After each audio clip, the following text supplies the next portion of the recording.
ศษใบไม้แห้งหญ้าแห้งเผากันตึงเจ้าตึงแรงซาบควันไปหมดแล้วเนี่ย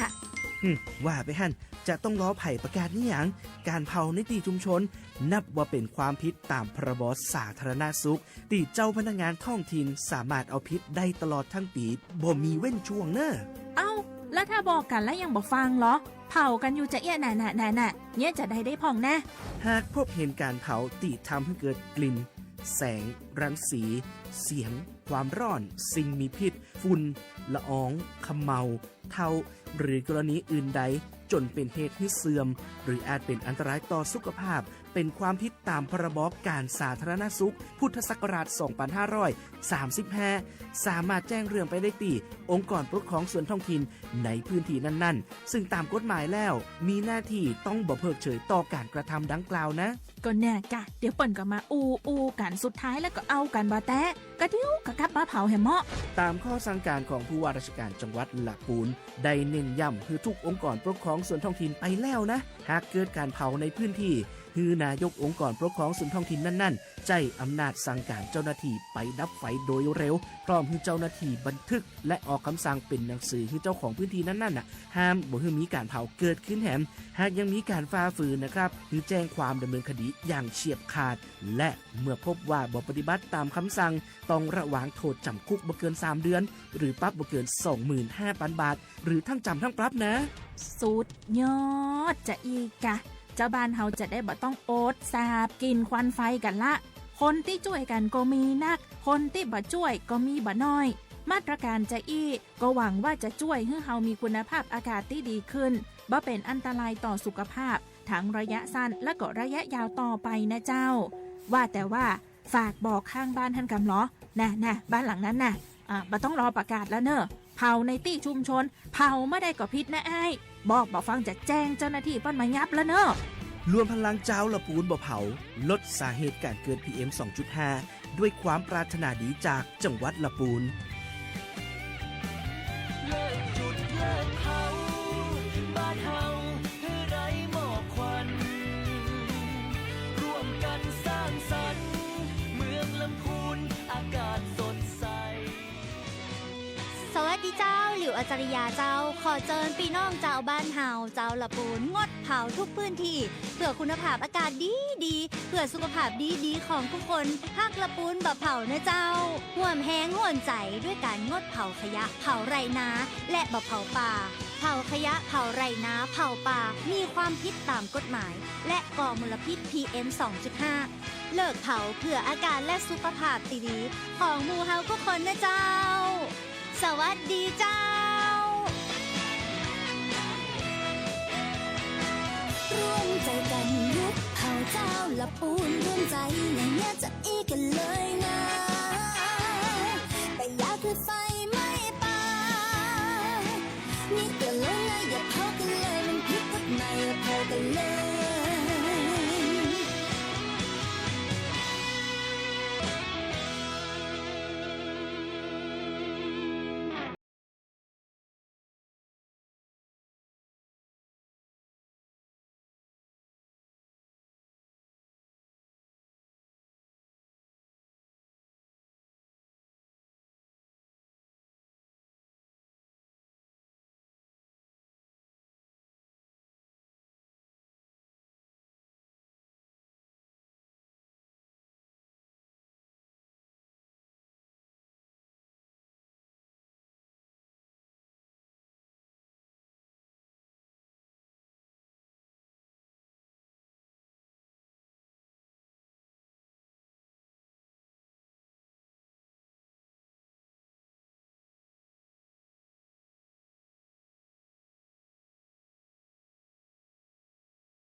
กระดาษจากทั่วภูมิภาคที่คนไทยทุกคนช่วยกันพับขึ้นมา ส่งไปแจกจ่ายให้กับพี่น้องชาวไทยใน 3 จังหวัดภาคใต้ ย้อนกลับไปเมื่อปี 2547 รัฐบาลในสมัยนั้นมีแนวทางยุติความรุนแรงด้วยการเชิญชวนคนไทยทั่วประเทศ พับนกกระดาษกว่า 62 ล้านตัวนำไปโปรยจากเครื่องบินสู่พื้นที่ 3 จังหวัดชายแดนใต้ เพื่อเป็นสัญลักษณ์ถึงการรวมพลังของคนทั้งประเทศที่ได้ส่งแรงใจให้กับคนในพื้นที่จังหวัดชายแดนภาคใต้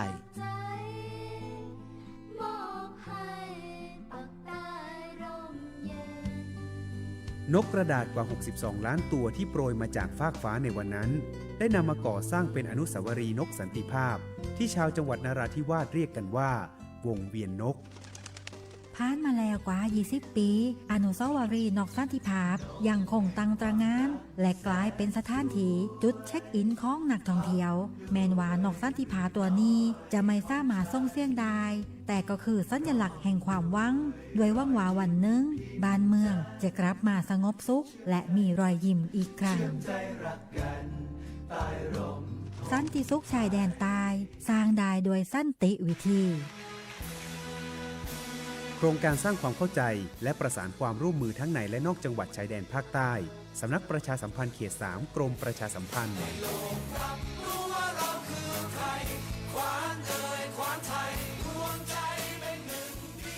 นวลละออแม่นวลน้องสาวน้อยปะบงบาปะทอนยืนงงแม่ชมยงอย่ามางานแต่น้อง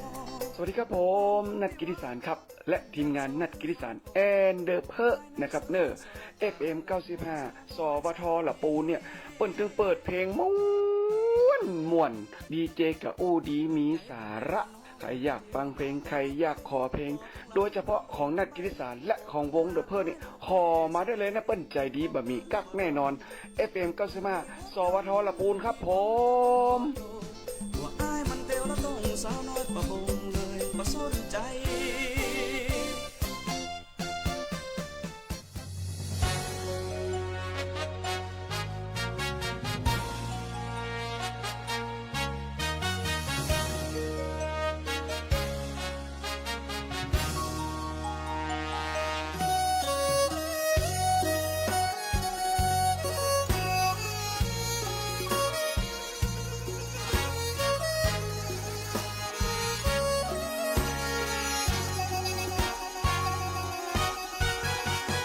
นี่คือเขตแคว้นหรินพุนใจ งดงามเลือน้ำไปไกลหินงามน้ำใจเปี่ยมในเมตตารอยยิ้มพิมพ์จิตให้ความเป็นมิตรแด่ผู้เยือนมา ธรรมชาติสดใสแมกไม้นานาหมู่มวลพฤกษาลานตาทั่วไป ร่มเย็นอยู่ใต้บุญบารมี ขององค์ปฐมกษัตริย์จามเทวีศรีหริพุนชัย กว่า 1,300 ปีทรงสร้างธานีรุ่งเรืองวิไล เมื่อครั้งก่อนการตำนานบ่งไว้หริพุนชัย ยิ่งใหญ่เหลืองามฟูเฟื่องอัคระเด่นล้ำศิลปะงามมากมาย พุทธศาสตร์เบ่งบานสานใจ ประเพณีสืบไว้ งดงามบ่มจิตกายใจ ไว้ด้วยวัฒนธรรม ผู้คนกล่าวขานนามว่าเป็นเมืองงามหริพุนชัย จวบจนวันนี้คือเมืองลำพูน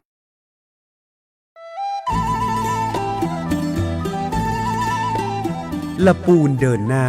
พัฒนายั่งยืน เศรษฐกิจพลิกฟื้น ประชาชื่นบาน ช่วงเวลาต่อจากนี้ไปปักกับรายการอบจ.ละปูนพบประชาชน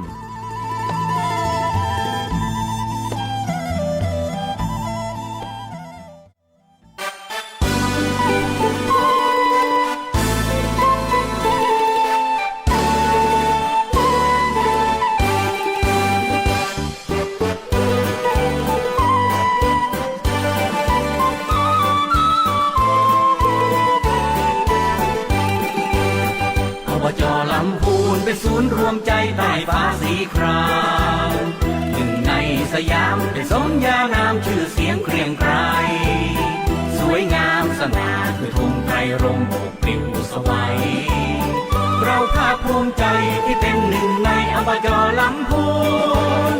รายรอบเรียงรายด้วยท้องทุ่งนาป่าเขากว้างไกลทองเปล่าพราวพรายแสงสีเรืองรองยามต้องแสงสูง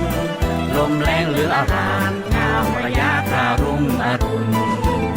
เพราะด้วยผลบุญทั้งเรามาร่วมชายคาแห่งนี้เรามีความรักและความผูกพันฟ้าหรือจะกันความสักมันฉันสามัคคีร่วมแรงร่วมใจสู่งานทุกที่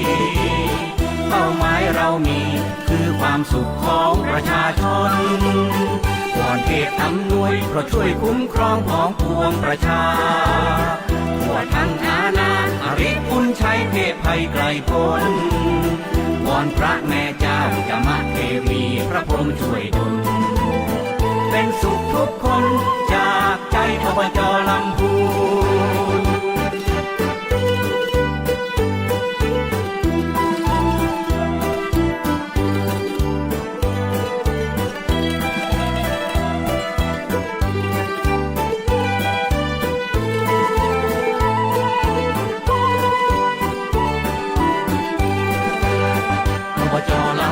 นเป็นศูนย์รวมใจใต้ฟ้าสีครามสวัสดีครับสวัสดีคุณผู้ฟังทุกท่านครับขอต้อนรับคุณผู้ฟังทุกท่านเข้าสู่รายการอบจ.ลำพูนพบประชาชนวันนี้อยู่กับผมโอมวุฒิชัยแล้วก็ผอ.พิเดชจันทริศเลขานุการสภาองค์การบริหารส่วนจังหวัดลำพูนผอ.พิเดชสวัสดีครับครับสวัสดีครับสวัสดีครับท่านผู้ชมนะครับท่านผู้ฟังทางสวทนะครับลำพูน FM 95 เมกะเฮิรตซ์นะครับกับรายการอบจ.ลำพูนพบประชาชนนะครับสำหรับวันนี้ก็ถือว่าเป็นวันพฤหัสที่27นะครับกุมภาพันธ์2568นะครับวันนี้ก็ยังคงเป็นห่วงเป็นใยเนาะพี่น้องในจังหวัดลำพูนเขาอยู่นะครับโดยเฉพาะอย่างยิ่งในเรื่องของ PM 2.5 ครับนะครับกับในเรื่องของการเผาครับนะครับเขาจะเห็นได้ว่าเช้านี้นะครับผมก็มีโอกาสนะครับไปเข้าไปดูระบบฐานข้อมูลความร้อนจากภาพถ่ายทางดาวเทียมเนาะของกรมป่าไม้นะครับเช้านี้ก็ในพื้นที่จังหวัดลำพูนเราก็มีจุดฮอตสปอตนะครับจุดความร้อนนะครับประมาณอยู่4จุดเนอะครับก็จะเป็นในส่วนของพื้นที่ตำบลศรีวิชัย3จุดพื้นที่ตำบลท่าปลาดุก1จุดนะครับอันนี้ก็ต้องแจ้งข่าวนะครับเพื่อกับพี่น้องประชาชนในพื้นที่นะครับเราก็จะได้ร่วมกันนะครับในการที่จะไปดับไฟป่าเนาะต้องบอกว่าในเรื่องของการเผานะครับก็ต้องขอความร่วมมือเนาะโดยเฉพาะอย่างยิ่งตอนนี้ทางจังหวัดลำพูนนะครับโดยท่านป้อเมืองท่านผู้ว่าการจังหวัดลำพูนเนี่ยให้ความสำคัญในเรื่องนี้นะครับแล้วก็เชิญชวนถึงพี่น้องประชาชนองค์กรปกครองส่วนท้องถิ่นนะครับผู้นำท้องถิ่นในพื้นที่จังหวัดลำพูนเราร่วมกันนะครับว่าห้ามเผานะครับแต่ช่วงนี้ดีน้อยนึงครับฝนตกเนาะในช่วง23ถึง25เนาะที่กรมอุตุนิยมวิทยานะครับเปิ้นได้ประกาศเตือนพี่น้องหมู่เฮานะครับว่าในช่วงเนี้ยจะมีฝนตกเน้อพายุลมแรงเน้อมาแต่ครับ23เนาะถล่มพี่น้องตำบลนาทรายนะครับโดยเฉพาะอย่างยิ่งพี่น้องห้วยต้มนะครับอันนี้ก็ถือว่าเป็นพายุโซนร้อนนะครับที่มาพร้อมกับสายฝนนั้นเราโอเคนะครับขอบคุณเนาะชะล้าง PM 2.5 ได้ระดับ1นะครับแต่ลมแรงนะครับก็ถือว่ามันน่าจะเป็นช่องลมครับมาในส่วนของพี่น้องตังห้วยต้มนะครับตอนนี้ก็ส่วนราชการนะครับภาคีเครือข่ายต่างๆมูลนิธิต่างๆก็เข้าไปฮือการช่วยเหลือนะครับฮือการช่วยเหลือพี่น้องในส่วนของตำบลนาทรายนะครับก็ยังต้องฝากเตือนนะครับและก็ขอความร่วมมือพี่น้องอย่าง 100% นะครับว่าขอนะครับห้ามเผาอย่างเด็ดขาดนะครับ ครับ ตอนนี้ใน PM 2.5 นะครับเท่าที่ดูจุดวัดเนาะสถานีวัดสภาพอากาศในพื้นที่ของจังหวัดลำพูนเท่านั้นนะครับจากศูนย์บริหารจัดการน้ำของอบจลำพูนเนี่ยซึ่งมีประมาณ15จุดนี่นะครับดีเจโอมก็คือตัวนี้ก็ค่าฝุ่น 2.5 เนี่ยเบาบางลงนะครับเบาบางลงเป็นสีเขียวเกือบทุกพื้นที่ละนะครับเพราะปัจจัยก็คือฝนเนาะแล้วก็ลมเนาะครับเนาะถึงฝนถึงลมนะครับต้องขออนุญาตนำเรียนว่าลำพูนมันเป็นคล้ายๆแองกระทะครับนะครับเหมือนเอาฝาจีควบกับเข้าไว้ควบอากาศไว้ฉะนั้นถ้ามันแบบเปิดมันแบบโปร่งมันแบบมีอย่างชาล้างเนี่ยมันก็จะวนอยู่แถวเนี้ยนะครับช่วงนี้ก็ต้องขอบคุณพวกเราว่าตั้งเต็มบูธเต็มดาเนาะ เอาฝนมาให้ลำพูนเฮานะครับก็ชุ่มช่ำนะครับลดตรงนี้ไปได้ระดับหนึ่งนะครับก็คงจะเน้นย้ำในตอนนี้ก็ว่าช่วยกันน้อยนึงนะครับช่วยกันน้อยนึงซึ่งจังหวัดลำพูนเฮาประกาศในเรื่องของการงดเผายังเด็ดขาดนะครับตั้งแต่1กุมภาเนาะจนถึงวันที่31พฤษภาคมนะครับอันนี้ 100% ครับทางนี้ทั้งนั้นมาตรการที่ออกมานี่ก็คือเพื่อตัวคนลำพูนของเฮาเนาะจะได้มีอากาศดีๆในการหายใจนะครับน้องปอเนาะครับถ้าอากาศบดีนะหายใจอึดอัดฟืดเครื่องก็ท่านก็สามารถที่จะไปที่ห้องปลอดฝุ่นเนาะในส่วนขององค์การบริหารส่วนจังหวัดลำพูนเฮาตอนนี้ก็มีชุดบริการก็คือรวสต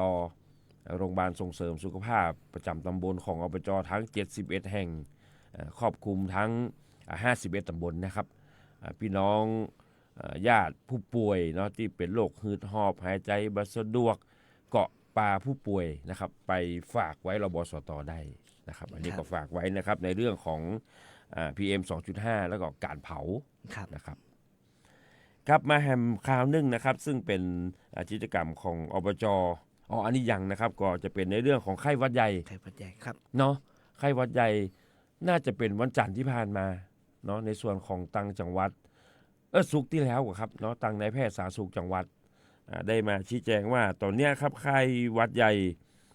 ในพื้นที่จังหวัดลำพูนเขาเนี่ยถามว่าจำนวนผู้ป่วยเยอะก็บ่เยอะแต่ใดแต่ถ้าเทียบกับประชากรต่อแสนเนี่ยจังหวัดลำพูนเฮาเป็นระดับต้นๆของประเทศเนาะต้นๆของประเทศนะครับฉะนั้นมาตรการที่จังหวัดนะครับโดยทางสำนักงานสาธารณสุขจังหวัดนายแพทย์สาธารณสุขจังหวัดนะครับได้ขอความร่วมมือก็คือปิดล้างเสี่ยงหยุดป้องกันเชื้อก็คือถ้าพี่น้องบ่สบายหรือว่ามีญาติที่บ่สบายเนี่ยแมสเนาะใช้ได้อยู่นะครับช่วงนี้นะครับเพื่อนบอกว่าไข้เนี้ยมันเป็นเชื้อไวรัสมันติดต่อง่ายฉะนั้นวิธีการป้องกันก็คือพยายามนึกถึงตอนโควิดเพื่อนว่านะเนาะนึกถึงตอนโควิดก็คือ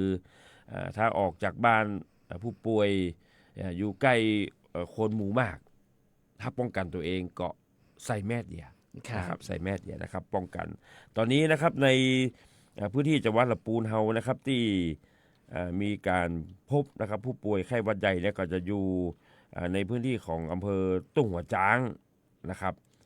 นักสุดเนาะอันที่2ก็คืออำเภอเมืองแล้วก็อำเภอป่าซางนะครับอำเภอป่าซางก็สรุปยอดนะครับในเดือนมกราที่ผ่านมาประมาณ 1,067 รายนะครับเดือนกุมภาถึงเมื่อวานนะครับก็ประมาณ810รายครับผมครับมันก็เป็นไข้หวัดปกติเนาะแต่อาการมันอาจจะมีไข้สูงน้อยนึงนะครับมีไข้สูงปวดต่ำเนื้อต่ำตัวนะครับ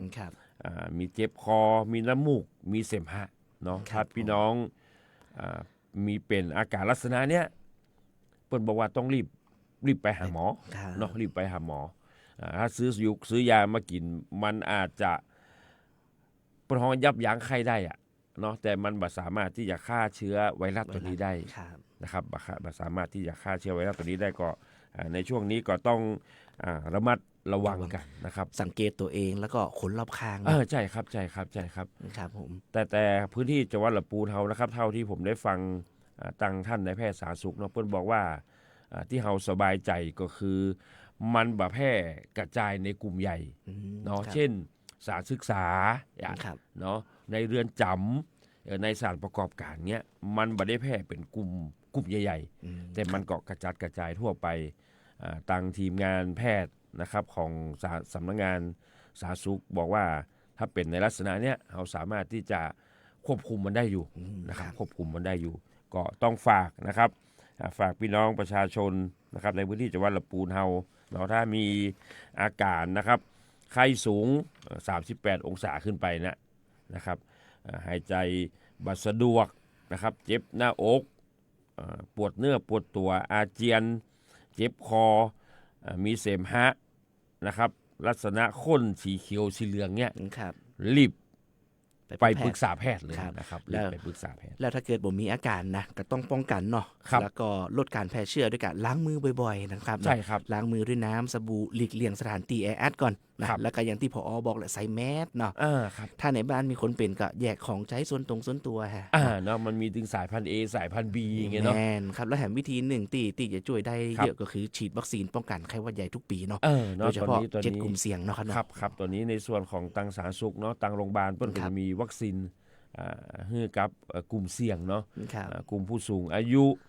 กลุ่มอย่าง608อย่างเมื่อก่อนเนาะที่เป็นโควิดนะครับอันนี้ก็ฉีดป้องกันไว้นะครับเพื่อของว่ากันไว้เนาะเป็นการสร้างภูมิคุ้มกันเนาะป้องกันเชื้อไวรัสสาย AB นะครับเนาะครับอันนี้ก็ต้องฝากนะครับความห่วงใยนะครับของอบจ.ถ้ามีอาการประมาณเนี้ยนะครับที่ผมได้นำเรียนไปก็รีบไปใกล้สุดก็คือรบสต.นะครับสถานีส่งเสริมสุขภาพตำบลในแต่ละพื้นที่ของท่านนะครับถ้าทางท่านผอ.รบสต.วินิจฉัยแล้วก็บอกว่าอาการนี้รบสต.เอาไว้เนี่ยเพื่ออาจจะส่งต่อโรงพยาบาลประจำอำเภอหรือว่าโรงพยาบาลศูนย์เนาะครับอันนี้ก็ฝากกันไว้ตัวนะครับในเรื่องของสุขภาพนะครับครับสำหรับข่าวสารนะครับของอบจ.ลำพูนในรอบสัปดาห์ที่ผ่านมานะครับเราก็มีกิจกรรมหลายอย่างอยู่นะครับที่ทางอบจ.เราได้ทำนะครับกิจกรรมแรกนะครับที่จะขออนุญาตนะครับแจ้งประชาสัมพันธ์ให้กับพี่น้องท่านผู้ฟังและก็ท่านผู้ชมนะครับก็คือทางอบจ.เรานะครับได้ร่วมกับกรมอุทยานแห่งชาติสัตว์ป่าและพันธุ์พืชนะครับที่ลีนะครับที่ทุ่งกิ๊กครับได้จัดกิจกรรมฝึกอบรมป้องกันการควบคุมไฟป่านะครับให้กับพี่น้องประชาชนกลุ่มอาสาสมัครกลุ่มพลังมวลชนต่างๆนะครับซึ่งเขาได้จัดไปเมื่อวันที่21กุมภาพันธ์ที่ผ่านมานะครับที่อุทยานแห่งชาติแม่ปิงหรือว่าทุ่งกิ๊กนะครับอันนี้นะครับสิ่งแรกที่อบจ.นะครับเราได้ให้ความสำคัญก็คือในเรื่องของการตระหนักเนาะการตระหนักรู้ของพี่น้องกลุ่มอาสาแล้วก็พี่น้องชาวบ้านนะครับต้องบอกว่าบางครั้งนะครับพี่น้องยังติดยึดอยู่ว่าถ้าบ่เผาเฮ็ดทอบ่ออกกันเนาะ เฮ็ดทอผักหวานเนี่ยนะครับวันนั้นเจ้าที่เพิ่นก็อธิบายว่าอันนั้นมันเป็นกุศโลบายมันเป็นความเชื่อครับแต่ในเชิงวิทยาศาสตร์แล้วมันบ่ใช่นะครับมันบ่ใช่เนาะมันอยู่ที่ความชื้นมันอยู่ที่เชื้อรามันอยู่ที่อย่างต่างๆในพื้นดินมันถึงจะออกฉะนั้นในส่วนของคำขวัญที่ว่าไฟมาป่าเป่งไข่มดส้มเต้งผักหวานโป่งนะครับก็คงจะได้ลืมบทนี้ไปเนาะลืมบทนี้ไปนะครับก็กลุ่มที่เข้าร่วมการอบรมนะครับก็จะเป็นผู้นำท้องที่ผู้นำท้องถิ่นพี่น้องอสม.คณะครูคณะนักเรียนเจ้าที่อุทยานนะครับก็ใช้ทีมวิทยากรจากจังหวัดเชียงใหม่นะครับเพราะเปิ้ลถือว่าเปิ้ลมีประสบการณ์ในเรื่องนี้นะครับโดยเฉพาะอย่างยิ่งทางองค์การบริหารส่วนจังหวัดเชียงใหม่นะครับซึ่งสำนักงานเปิ้ลจะเป็นศูนย์ปฏิบัติการในเรื่องของไฟป่าหมอกควันของเชียงใหม่นะครับวันนั้นก็ได้นำเอาโดรนนะครับก็คืออากาศยานไร้คนขับเนี่ยครับซึ่งจะเป็นส่วนหนึ่งนะครับในการที่จะเอามาช่วยเหลือพี่น้องกลุ่มอาสาสมัครไฟป่าเพราะนะครับมันสามารถมองมุมสูงได้ไหมนะครับเขาสามารถดูจุดเริ่มต้นของไฟสามารถที่จะดูว่าไฟมันมีวงกว้างเท่าใดสร้างนะครับสร้างความปลอดภัยให้กับพี่น้องแล้วก็สามารถที่จะชี้จุดได้ชัดนะครับวันนั้นเปิ้ลก่อนนำมาใจมาสาธิตนะครับ 4-5 ตัว ครับท่านรองว่าการจังหวัดลำพูนนะครับท่านรองชาตรีที่นนท์นะครับก็ได้แจ้งกระซิบทางอบจว่าอบจลำพูนเฮาน่าจะจัดซื้อชุดนี้ไว้ที่สำนักงานเพื่อที่จะสนับสนุนภารกิจของพี่น้องทุกพื้นที่นะครับโดยท่านปลัดสรศักดิ์วจีทรัพย์นะครับท่านปลัดอบจ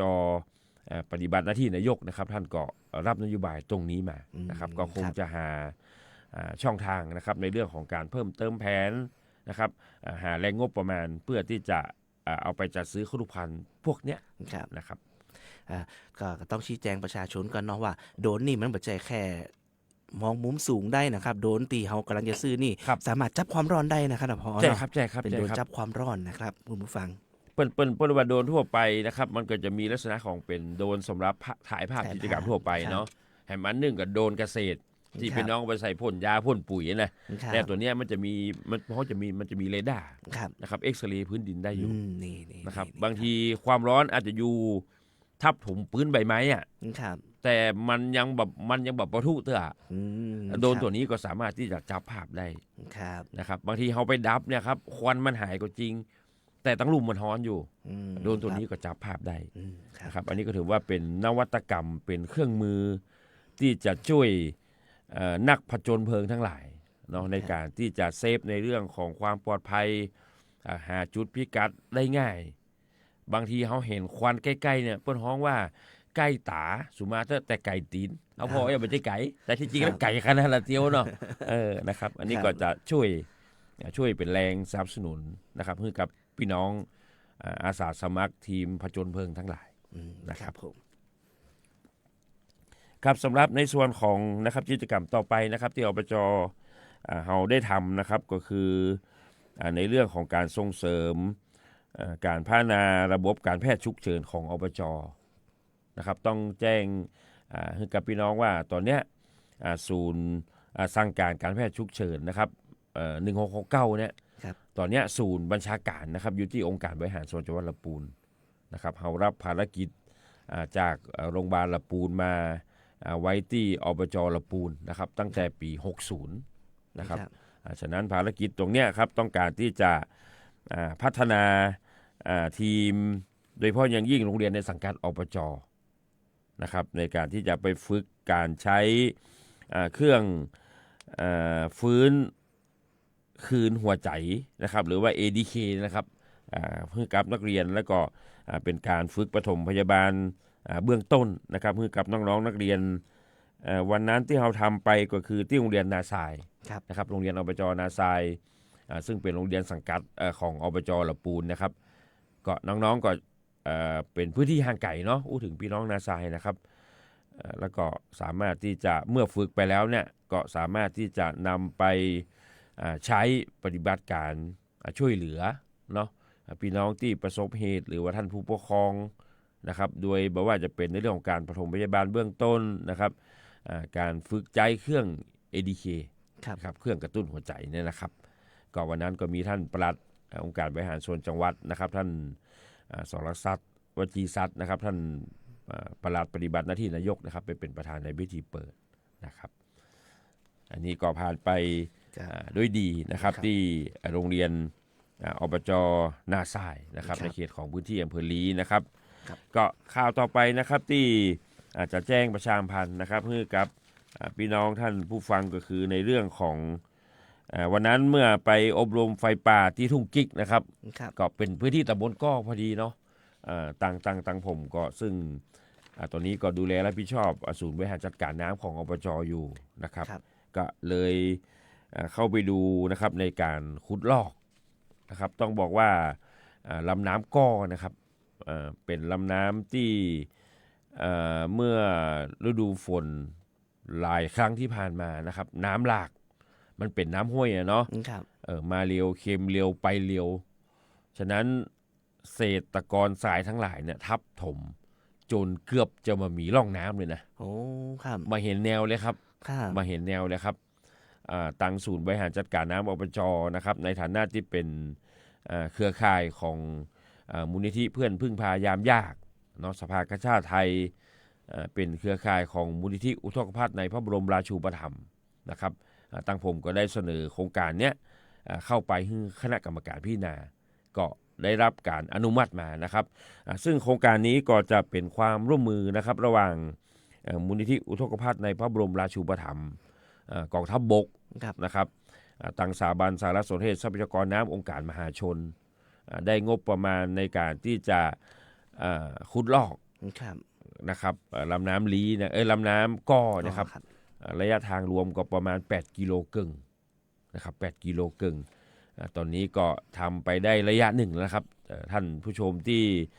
ชม Facebook ไลฟ์อยู่นะครับก็จะเห็นสภาพของลำน้ำกลับคืนมาละนะครับกลับคืนมาละครับกลับคืนมาละก็คงจะทำต่อไปนะครับคือพี่น้องลีต้องบอกว่าเป็นพื้นที่ที่น่าจะขาดแคลนน้ำมากตำบลหนึ่งมากที่สุดในพื้นที่จังหวัดลำพูนเฮานะครับน้ำท่วมในฤดูฝนน้ำหนักแต่มันมีตีเก็บครับซ้ำพรำเฮือตะลิงนะครับลำน้ำก้อนะหายหมดนะครับก็ทิ้งมาหลายปีนะครับตอนนี้ก็ได้รับความช่วยเหลือจากมูลที่อุทกภัทในพระบรมราชูปถัมภ์ตั้งกองทัพบกนะครับมาขุดลอกฮื้อนะครับขุดลอกฮื้อซึ่งได้รับการประสานงานนะครับจากตังสสนว่าวันจันทร์นะครับทางทหารนะครับเจ้ากรมทหารก็จะมาตรวจงานที่นี่พอดีนะครับอันนี้ก็ฝากพี่น้องนะครับในเขตของตังก้อนะครับช่วยดูแลนะครับช่วยอำนวยความสะดวกเนาะให้กับพี่น้องที่ปฏิบัติหน้าที่ตัวเองไปดูแล้วครับดีใจผมครับท่านช่วงสงกรานต์น่ะเป็นที่ท่องเที่ยวได้เลยโอ้ครับมันกว้างขนาดนะครับตอนนี้เขาขุดร่องน้ำไว้ต่างกลางนะครับด้านข้างมันก็จะเป็นทรายก็สามารถที่จะไปทำกิจกรรมเล่นน้ำอย่างไรน้ำห้วยนี่มันใสนะครับบ่คุ้นเลยนะครับบ่คุ้นเลยก็คงจะทำแห่งประมาณสักเดือน2 เดือนนะครับเพราะระยะทางมันค่อนข้างยาวเนาะ8กิโลเกินนะครับอันนี้ก็ต้องขอขอบคุณนะครับทางมูลที่อุทกภัทในพระบรมราชูปถัมภ์ทางกองทัพบกแล้วก็สสนนะครับที่จัดสรรงบประมาณมานะครับโดยการประสานงานของทางศูนย์บริหารจัดการน้ำองค์การบริหารส่วนจังหวัดลำพูนครับครับก็จะได้หลอกโครงการขุดลอกน้ำนี่ก็จะทำให้แหล่งน้ำคืนสภาพเดิมเนาะโอ้ใสครับใสครับพอคืนสภาพเดิมปุ๊บก็จะเพิ่มศักยภาพในการเก็บกักน้ำไว้ใจในช่วงฤดูแล้งนี่นะครับเนาะก็เป็นการลดความเสี่ยงจากปัจจัยภัยแล้งในอนาคตตัวเองนะครับเป็นกิจกรรมนี้ถ้ามันขุดได้ทั้ง8กิโลนะครับพี่น้องก็สามารถที่จะกักเก็บน้ำไว้ได้หลายน่าจะหลายหมื่นลูกบาศก์เมตรอยู่นะครับหลายหมื่นลูกบาศก์เมตรอยู่ต้องบอกว่าพื้นที่ก้อนี่แรงแต่นะครับแรงแต่นะครับพยายามจะเจาะอบจเคยเอารถไปเจาะน้ำบาดาลให้นะครับ250 เมตรเนี่ยแทบบางจุดบ่เจอน้ำเลยนะครับบางจุดบ่เจอน้ำเลยนะครับก็ถือว่าแห้งแต่นะครับก็แนวทางอนาคตต่อไปในส่วนของทางพื้นที่นะครับโดยเฉพาะยิ่งทางเทศบาลตำบลก้อพี่น้องประชาชนในพื้นที่เนี่ยต้องการที่จะสร้างอ่างนะครับก็ลองลงไปทำประชาคมหลายรอบแล้วนะครับบางส่วนก็เห็นชอบเนาะบางส่วนก็ยังมีความขัดแย้งกันอยู่นะครับอันนี้ก็คงจะได้ลงพื้นที่ไปนะครับนอกจากเขาจะมีการขุดลอกแล้วก็น่าจะมีตัวเก็บไว้สักอ่างหนึ่งเนาะครับฮามานก็ไหลลงไปปุ้นหมดแล้วครับไหลน้ำก้อนนี่ไหลลงน้ำลีนะครับอันนี้ก็ต้องขอขอบคุณนะครับหน่วยงานที่เกี่ยวข้องที่ให้ความสำคัญนะครับกับพี่น้องที่ขาดน้ำในช่วงฤดูแล้งในเขตพื้นที่ของตำบลก้อครับกับสำหรับข่าวต่อไปนะครับที่อยากประชาสัมพันธ์นะครับก็คือตอนนี้ครับพี่น้องที่ผ่านถนนสาย106เนาะลำพูนป่าซางเนี่ยนะครับสายผ่านหน้าเครือสาพัฒน์นะครับหน้าสำนักงานองค์การบริหารส่วนจังหวัดลำพูนนะครับในช่วง 3-4 เดือนที่ผ่านมาเนี่ยท่านจะเห็นมีการปรับปรุงนะครับปรับปรุงพื้นที่ลานตัวหนอนนะครับมีการปรับปรุงด้านหน้าสำนักงานนะครับอันนี้ก็เป็นแนวนโยบายที่อยากจะสร้างจุดแลนด์มาร์คของจังหวัดลำพูนแห่งแหล่งหนึ่งนะครับเขาจะเห็นได้ว่าด้านหน้าของถนน106ที่อยู่บริเวณด้านหน้าของอบจนั้นก็จะมีซุ้มเฉลิมพระเกียรติ นะครับพระบาทสมเด็จพระเจ้าอยู่หัวอยู่ ครับ นะครับแล้วก็ในสำนักงานนั้นก็อยากจะให้เป็นสถานที่ให้พี่น้องได้ไปออกกำลังกายในช่วงเย็นนะครับตอนนี้การก่อสร้างเนี่ยได้เสร็จสิ้นสมบูรณ์แล้วนะครับได้มีการส่งมอบได้มีการตรวจรับเรียบร้อยแล้วนะครับประกอบกับนะครับในส่วนของอบจละปูนมองเห็นว่าจะมีเพื่อนของพระพุทธรูปองค์หนึ่งนะครับซึ่งเป็นพระพุทธรูปของจังหวัดละปูนเฮาประจำจังหวัดก็คือพระหฤพูนชัยบรมโพธิสัตว์นะครับซึ่งในครั้งพุทธกาลนั้นเพื่อนบอกว่าตังรัชกาลที่5นะครับเปิ้นได้สร้างระเบียงพระไว้ที่วัดเบญจมาบพิตรที่กรุงเทพเนาะ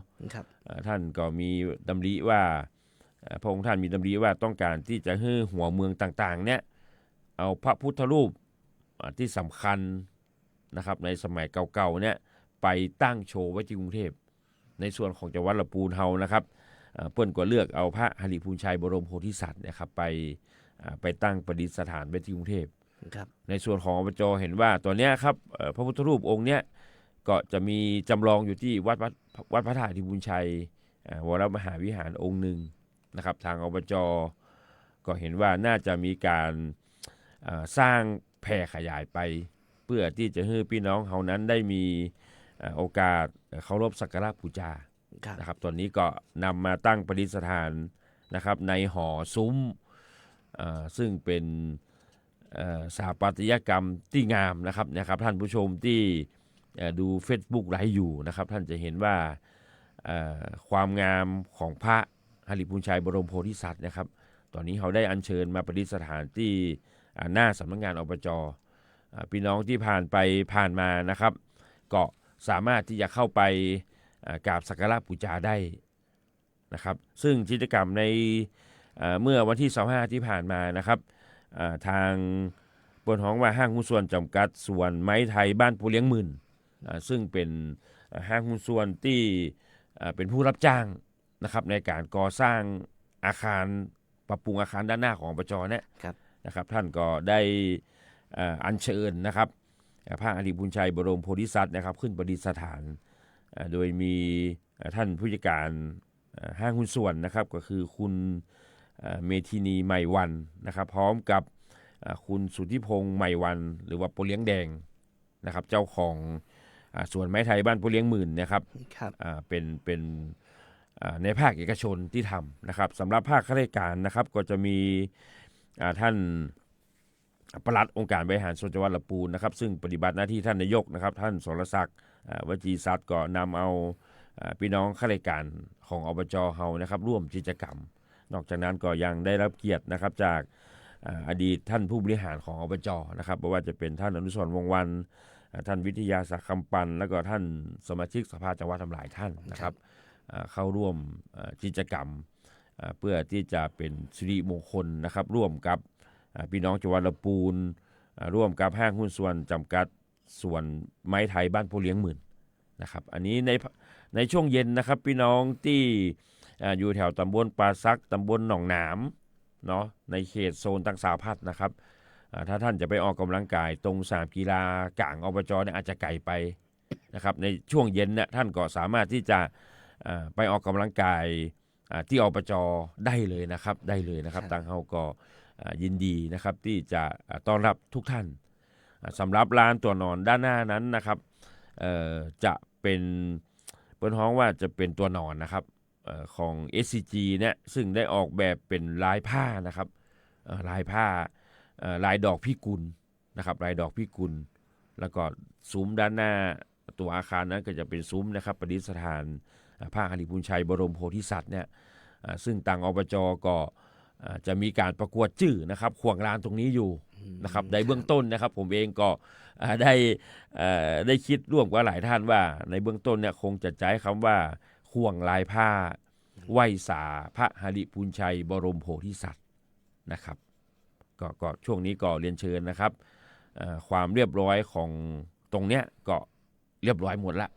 นะครับดอกไม้ก็สวยสดงดงามนะครับบรรยากาศตอนเย็นก็ร่มรื่นสำนักงานเฮาก็อยู่ตรงข้ามกับบริษัทหมูอินเตอร์พอดีนะครับหมูอินเตอร์พอดี นะครับก็สามารถที่จะไปร่วมออกกำลังกายกันได้นะครับระยะทางโดยรอบนะครับของพื้นที่ของอบจถ้าท่านจะวิ่งตามถนนเนาะ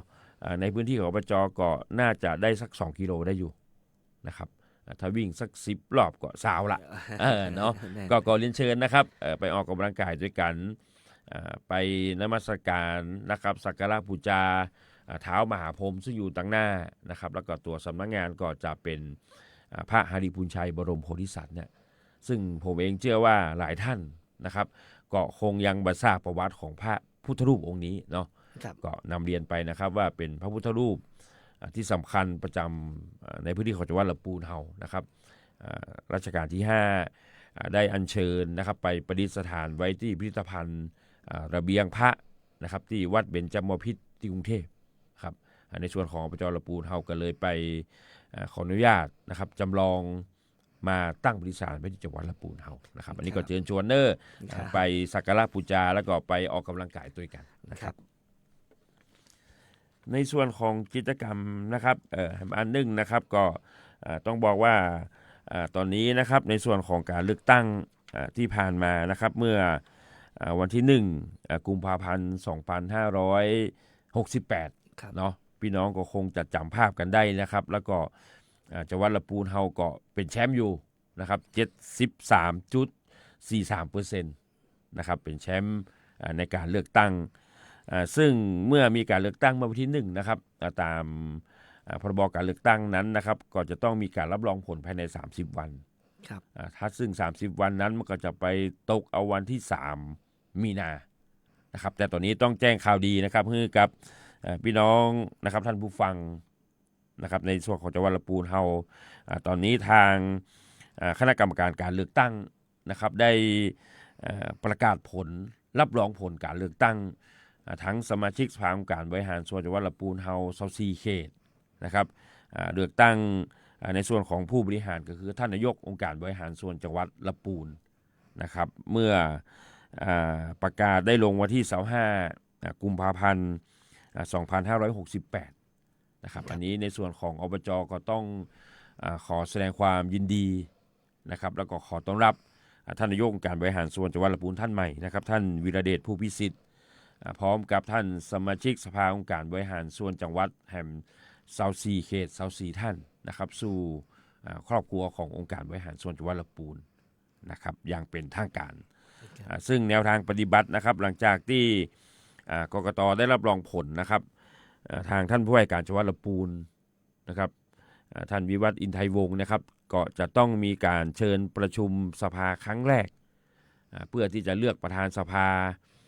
รองประธานสภา2 ท่านเลือกเลขานุการสภา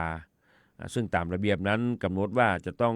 มีการประชุมครั้งแรกภายใน15 วันหลังที่มีการประกาศผลรับรองก็ถ้า15 วันนับตั้งแต่25ก็จะไปสุดท้าย12 มีนานะครับ12 มีนาแต่อันนี้ก็ต้องรอความชัดเจนนะครับจากท่านผู้ว่านะครับว่าท่านจะลงนามในหนังสือเรียกประชุมครั้งแรกวันที่ไหนนะครับก็สรุปว่าก็ต้องก่อน12 มีนาก่อน12 มีนานะครับเขาก็จะได้สภาที่สมบูรณ์นะครับสภาที่สมบูรณ์มีการเลือกมีการปฏิญาณตนนะครับของสมาชิกทั้ง24 ท่านมีการเลือกประธานสภามีการเลือกรอง2 ท่านมีการเลือกเลขานะครับหลังจากที่เลือกเสร็จนะครับภายในอีก15 วันท่านนายกองค์การบริหารส่วนจังหวัดท่านใหม่นะครับจะต้องแถลงนโยบายนะครับที่จริงผลทางตัวหนังสือนะครับท่านก็มีผลตั้งแต่วันเลือกตั้งนะครับก็มีผลตั้งแต่วันที่1แต่ความสมบูรณ์นะครับของภารกิจเนี้ยก็จะต้องมีการแถลงนโยบายก่อนนะครับแถลงนโยบายก่อนอันนี้ก็แจ้งข่าวให้กับพี่น้องนะครับท่านผู้ฟังนะครับทั้ง8 อำเภอที่ใจจดใจจ่ออยู่เนาะว่าเปิ้นจะรับรองผลเมื่อใดนะครับตอนนี้57 อบจ.ที่เลือกตั้งในรอบวันที่1 กุมภาพันธ์นะครับตอนนี้รับรองผลไปอยู่19 จังหวัดอยู่นะครับว่า19อยู่ที่เหลือก็ต้องรอนะครับรอถึงวันที่3ถ้าวันที่3 มีนายังบ่รับรองเตื้ออีกนะครับก็ต้องรอไปแหม30 วัน อาจจะมีข้อร้องเรียนมีการร้องเรียนมีการอยู่ระหว่างการสอบสวนอยู่นะครับเพราะระเบียบนั้นบอกว่าจะต้องรับรองผลภายใน30 วันหากมีการร้องเรียนมาแล้วเสร็จภายใน30 วันเนี่ยก็สามารถที่จะขยายต่อได้30 วันนะครับอันนี้ก่อนในส่วนของจังหวัดลำพูนเฮาก็รับรองผลเป็นที่เรียบร้อยนะครับเมื่อวานที่ผ่านมานะครับวันที่25เนาะในส่วนของท่านว่าที่ท่านนายกนะครับพร้อมทีมงานผู้บริหารก็เข้าไปสักการะพระภูมิเจ้าที่นะครับไปสักการะเท้ามหาพรหมแล้วก็ไปสักการะในส่วนของพระอธิบุญชัยบรมโพธิสัตว์นะครับที่สำนักงานอบจ.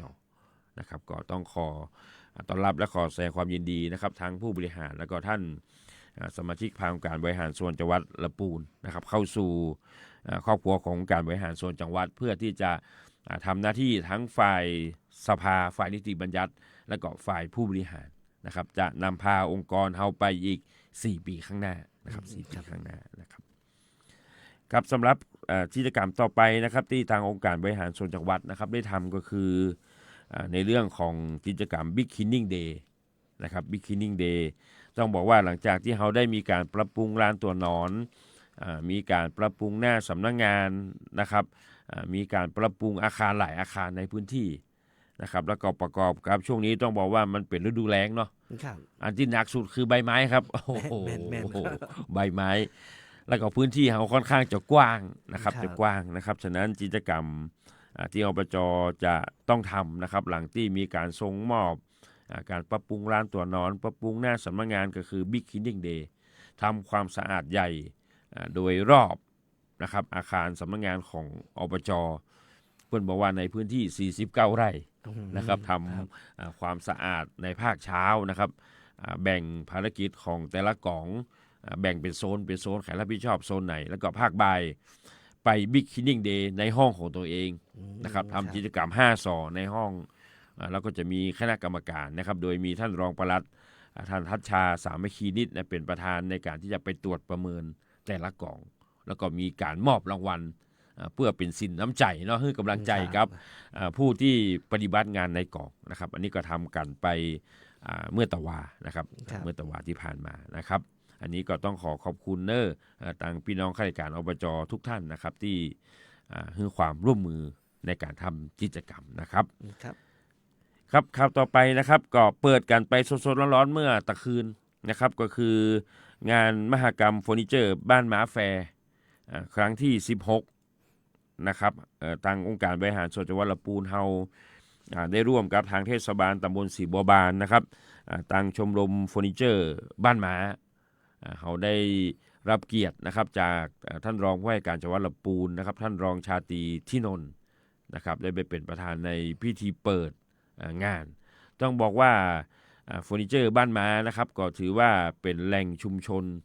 ขนาดใหญ่ที่มีผู้ประกอบการเฟอร์นิเจอร์นะครับในพื้นที่โดยเฉพาะอย่างยิ่งบ้านม้านะครับน่าจะเกือบ50 ล้านค้านะครับถือว่าเป็นแหล่งผลิตเฟอร์นิเจอร์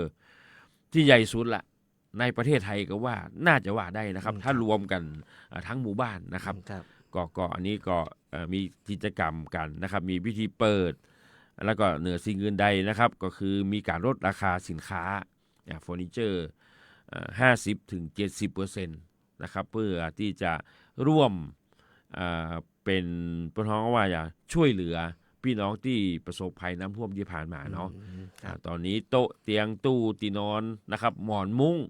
ลุหรือว่าปุ๊ดนะครับช่วงนี้ก็สามารถที่จะมาเลือกซื้อสินค้าที่บ้านหมาได้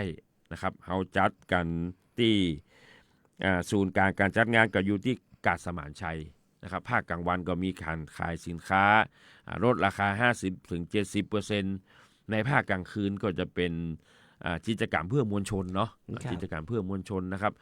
ก็จะมีการประกวดธิดาดาวค้างฟ้าหนูน้อยเฟอร์นิเจอร์อย่างนี้นะครับก็เพื่อที่จะให้ชุมชนของตำบลศรีบัวบานตำบลบ้านกลางนะครับให้มีความสมัครสมานสามัคคีกันทั้งผู้นำท้องที่ท้องถิ่นนะครับพี่น้องกลุ่มแม่บ้านกลุ่มอสม.เพื่อนฮ้องว่าเหน็ดเหนื่อยจากการทำงานเนาะเมื่อวานเขาก็ขายของเต็มที่6 โมงปิดร้าน เพื่อที่จะมาร่วมกิจกรรมในภาคของความบันเทิงนะครับอันนี้ก็ต้องขอขอบคุณนะครับทางอบจละปูนที่สนับสนุนงบประมาณนะครับทางเทศบาลตำบลศรีบัวบานทางชมรมเฟอร์นิเจอร์บ้านม้านะครับแล้วก็ที่ลืมมาได้นะครับผู้นำท้องถิ่นแล้วก็กลุ่มพลังมวลชนนักท่องเที่ยวนะครับผู้ที่มาจับจ่าย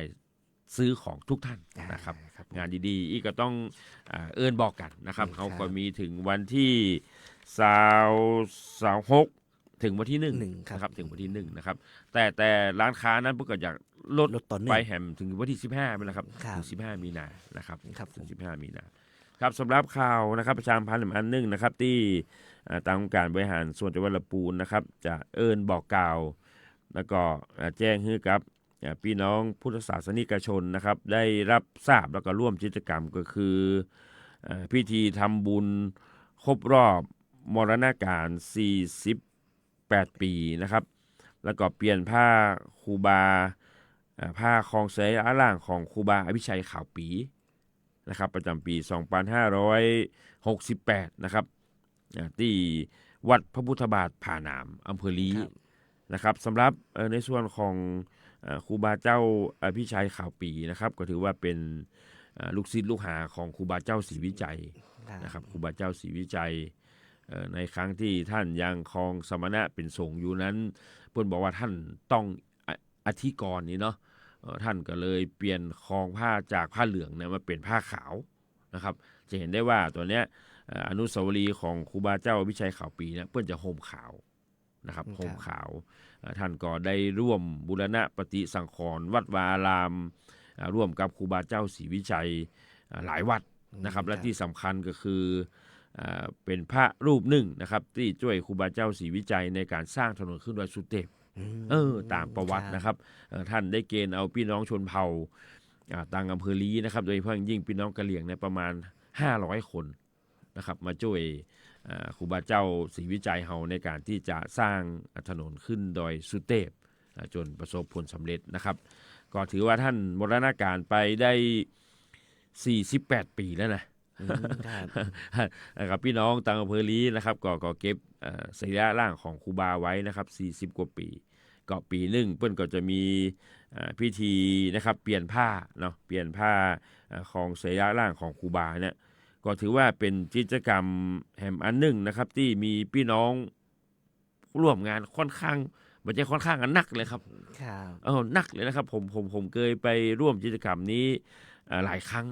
นะครับหลายครั้งที่วัดพระธาตุผาหนามนะครับที่อำเภอลีฉะนั้นนะครับพี่น้องที่ฟังรายการนี้อยู่